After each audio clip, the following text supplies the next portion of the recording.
Whenever we see an old building or location that's been abandoned, we find ourselves wondering about it. We wonder who or what used to be there. We wonder what happened to it that led to it being abandoned and left standing alone. Sometimes those tales are sad, but sometimes they can be strangely inspiring. Check out all the amazing abandoned places in this video and see if they inspire a sense of wonder in you. The grand old city of Inwa might be a ruin, but it's a magnificent ruin. For more than 350 years, it was the capital of the kingdoms that existed in Myanmar, which was once known as Burma. It might still be the capital of the land today if it hadn't been for a series of severe earthquakes that rocked it in 1839 and forced its residents to flee in terror, never to return. Inwa had been through a lot over the centuries, including sacking, fires, and prolonged periods of looting.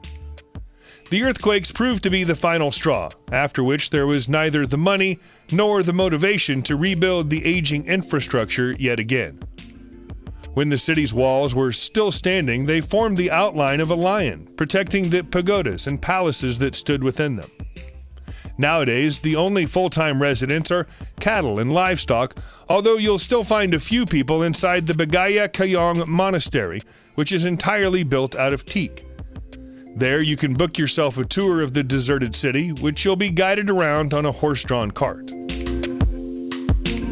During the busiest and most brutal phases of the First World War, evacuating soldiers from the battlefield to a hospital wasn't always possible. Instead, drastic solutions had to be found in order to provide for the sick and the wounded. And hospitals don't come much more drastic than the Carrière-Suzanne, a secret underground hospital carved into a limestone quarry in northern France. Photographer and urban explorer Marc Oscott located the site after studying clues left in the diaries of soldiers who had served in the war and were treated in the makeshift hospital. Once he'd located access, he was astounded to find that stretchers, chairs, tables, and even lanterns were still at the site, left in exactly the same positions they'd been in when the hospital was abandoned due to bombing more than 100 years ago. The precise location of the hospital is being kept a secret while experts work to ensure that no dangerous explosives still exist in or around it. Many bankers and financiers did well for themselves during Italy's economic boom period of the early 1960s, but the eccentric entrepreneur Mario Bagno did better than most, and he knew exactly what he wanted to do with his money. He was going to build a Las Vegas-style entertainment city in his home country, and he chose the small village of Consono to do it in. Bagno bought up every plot of land in the town and forced the residents to move elsewhere. He then razed the existing buildings to the ground and started making new ones according to his own unique vision.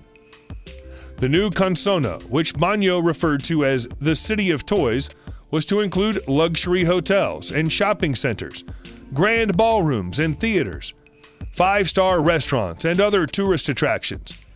Unfortunately for him, the main road to Consono was washed away by a storm shortly after he'd built a mock medieval castle next to the entrance. Having no road meant there was no access for customers, and Bagno was forced to abandon his grand project. It's been slowly falling to pieces ever since. The Devil's Slide Bunker in Pacifica, California, was built with one simple purpose in mind. It was there to give American soldiers eyes on the sea and the sky. The bunker is actually an old triangulation station which was busy during World War II, but has been empty for 70 years. The occupants of the bunker would keep watch from within using binoculars, and if they saw any ships approaching, they would radio through to their friends who manned a nearby 6-inch gun that would solve the problem. It was a basic system which became obsolete thanks to advances in missile defense technology, and so the military had no further use for it after 1949. After the land was sold, the new owner dug out much of the earth around and below the bunker for a construction project that never happened, leaving the crumbling remains of the bunker perched precariously on top of its hill. It's considered to be dangerous and might collapse at any moment, but that hasn't stopped generations of graffiti artists visiting it to leave their tags on the walls. When the Bethlehem Iron Company built a steelworks in Bethlehem, Pennsylvania in 1873, it was a brand new revolutionary idea. It turned out to be a great one. Many of the structures and buildings that America is best known for were built with steel that came from Bethlehem Steel, including the Golden Gate Bridge and the Empire State Building. The company and its incredible steel mill would also make a decisive contribution to the Allied war effort during the 1940s. Over a third of the steel used to make American armaments during the Second World War came from Bethlehem. During its best ever year, which was 1957, Bethlehem produced 19 million tons of steel and made more than $2.5 billion in sales revenue. Sadly, a series of woes hit the company during the 1970s and 80s, ranging from foreign competition and changes in technology to poor management and ill-advised attempts to move into plastics and real estate. They struggled on but were forced to declare bankruptcy in 2001. There was a plan to turn the site into a Smithsonian museum, but it failed to materialize, leaving the bulk of the site derelict, save for the Steel Stacks Performing Arts Center. San Francisco was the place to be during the California Gold Rush. Everyone had money, and the city was a hub of exciting creative projects. One of them was the creation of the Sutro Baths, a process that was begun by Adolf Sutro in the 1880s. The engineer and former mayor of San Francisco had made millions during the gold rush and millions more by designing safe tunnels for silver mining in Nevada. Sutro's vision for the site was initially a mere aquarium, but his ambition soon became grander. Soon his aquarium had an artificial tide pod, and then it had expanded to become a vast public bathhouse of the kind he'd seen on a trip to Europe. By the time he was done building, there were 6 seawater pool houses with glass domes, a promenade, a museum, and an ice rink. Grand designs come with grand prices, and by the mid-1950s, the cost of maintenance began to outweigh the revenue brought in from visitors. The city had already decided to close and demolish the attraction when, strangely for a place full of water, it burned down in 1966. All that's left today are the contours of the building and the impressions of the old diving pools. The Eastern State Penitentiary in Philadelphia, Pennsylvania, was supposed to be a more humane alternative to the prisons of the time when it was built. It turned out to be anything but. Most prisons active at the time of its opening in 1829 were privately owned and operated, manned by corrupt officials and packed with vice and crime. The penitentiary was envisioned as somewhere prisoners might be rehabilitated instead of taught new forms of criminal endeavor. The castle-like structure cost $800,000 to build, which was a fortune for the time. It had flushing toilets in every cell, private exercise areas for every prisoner, and a guarantee of 3 good meals each day for each inmate. There was a catch, though. Prisoners had to be utterly silent. They couldn't speak to the guards or each other and even had to wear shoe covers so their footsteps didn't echo. In essence, every prisoner there experienced solitary confinement, and many of them were driven insane by it. Eventually, the culture of the prison was changed, and it became more modern, but it had a bad reputation and was closed in 1971. It's now open as a museum, open for the public to look around the decaying cells and corridors. You can stand right in the middle of St. Petersburg in Russia, just where the Moika River meets Grivstov Lane, and you might still have no idea that the enormous Demidov Mansion is right in front of you. It's almost completely hidden by the buildings and trees around it, which would allow occupants total privacy and seclusion, if there were any occupants there to give it to. The mansion was built by Grigory Demidov, grandson of the famous Nikita Demidov, in 1759. Demidov called on the services of architect Sava Chevakinsky to design his palatial home, which included a grand staircase that led all the way out into the ornate gardens. Grigory passed the mansion on to his children and his children's children, but the last of the Demidovs passed away in 1870, and the house was leased to an English club and conservatory. It went on to be the Iceberg Central Design Bureau during the Soviet era, but has since fallen into total disuse and disrepair. The facade is flaking and crumbling, and the windows are all boarded up. We've all heard of a gingerbread house, but how about a whole gingerbread castle? It sounds like something out of a fairy tale, and for a long time it was. The castle building in Hamburg, New Jersey opened in 1928 after its owner and financier F.H. Bennett was inspired by seeing a stage production of the tale of Hansel and Gretel at the local Metropolitan Opera. For more than 50 years, the candy-themed building was open to the public as a miniature theme park. But by the 1980s, it was showing its age and nobody was coming to play anymore.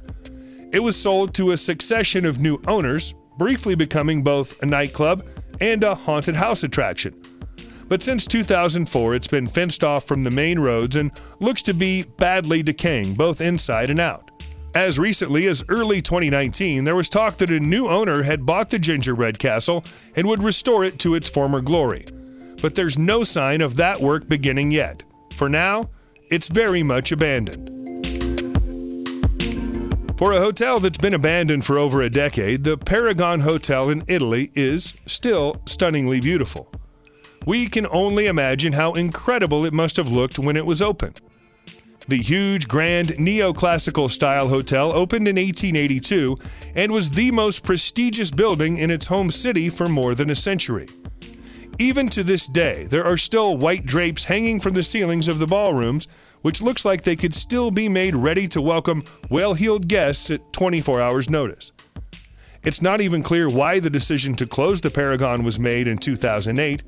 It was still a favorite place of the rich and famous and wasn't thought to be struggling financially.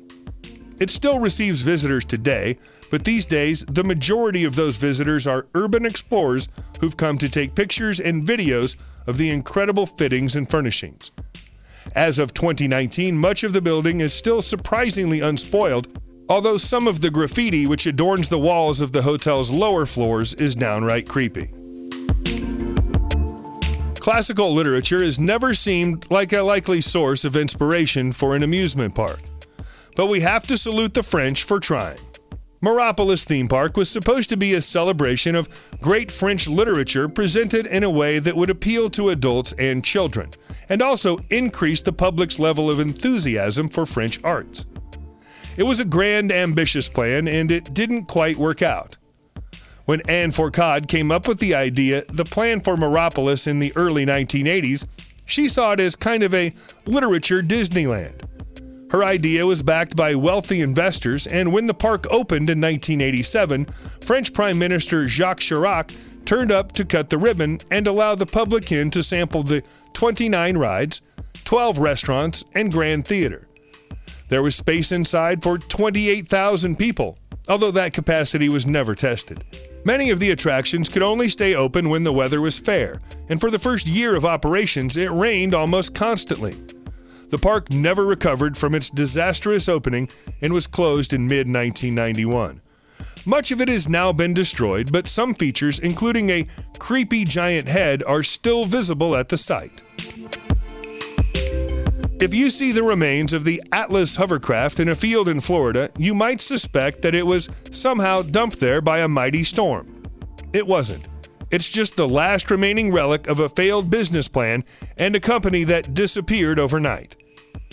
The hovercraft was supposed to be the flagship of a whole fleet of hovercrafts that would become the next big thing in luxury transport for the people of the St. Johns River area, who were expected to turn in by the thousands to take a trip on it. We'll never know if it would have worked as an idea or not. Despite millions of dollars of investment being poured into the project, it never got any further than the 165-foot-long shell you see in the field. Work both started and stopped in 2005, and other than a brief message in 2008 to say the project was still going ahead, the company behind Atlas was never heard from again. Subscribe to the channel and turn on notifications, and you will be the first to know when a new video comes out. Thank you for watching, and see you in the next video.